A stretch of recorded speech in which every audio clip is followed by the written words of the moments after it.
আচ্ছা আচ্ছা। আচ্ছা, সত্যি এই ফোনটা বোধহয় এটা আমাদের কিন্তু আমার অনুষ্ঠানটাকে একটা ভীষণ বিশাল বড় পাওনা, আমি ভাবতেও পারিনি সত্যি।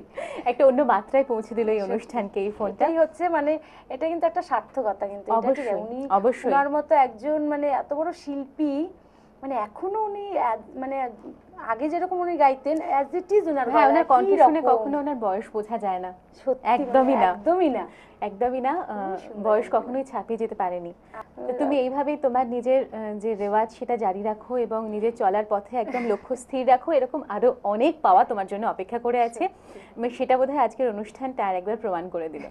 এবার তুমি একটুখানি আমাদের বলো যে তোমার এই সঙ্গীত জীবনে তোমার লক্ষ্যটা কোথায়, মানে আর কি কি তুমি ছুঁতে চাও, কোন লক্ষ্যগুলো একটু বলো। একটু তো ভাবনা থাকে একজন শিল্পীর। ভাবনা আছে আমার তো,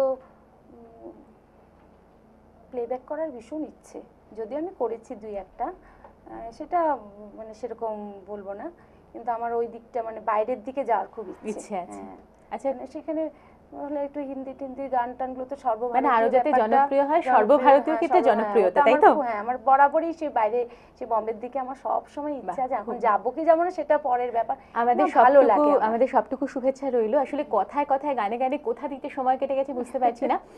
সময় আর হয়ে কলকাতা গেছে, তো আছেই আমার। সময় হয়ে এসছে আমাদের হ্যাঁ, অনুষ্ঠান শেষ করা। তো হ্যাঁ। তুমি আমাদের একদম শেষে একটা গান শোনাবে, মানে গান শুনতে শুনতে আমরা অনুষ্ঠান ঠিক থেকে আছে, বিদায় আমি নিই বলছি। আজকের ছয় ফোড়ন থেকে। হুম, আচ্ছা। কোথা দিয়ে যে সময় কেটে গেল বোঝাই গেল না, এবং অবশ্যই তোমার জন্য আমাদের সবটুকু আমারও শুভেচ্ছা রইলো। দর্শকদের জন্য মানে ইয়ে রইল, ধন্যবাদ। যেতে দাও আমায়, ডেকো না, যেতে দাও আমায়, ডেকো না, কবে কি আমি বলেছি মনে রেখো না, যেতে দাও আমায়, ডেকো না।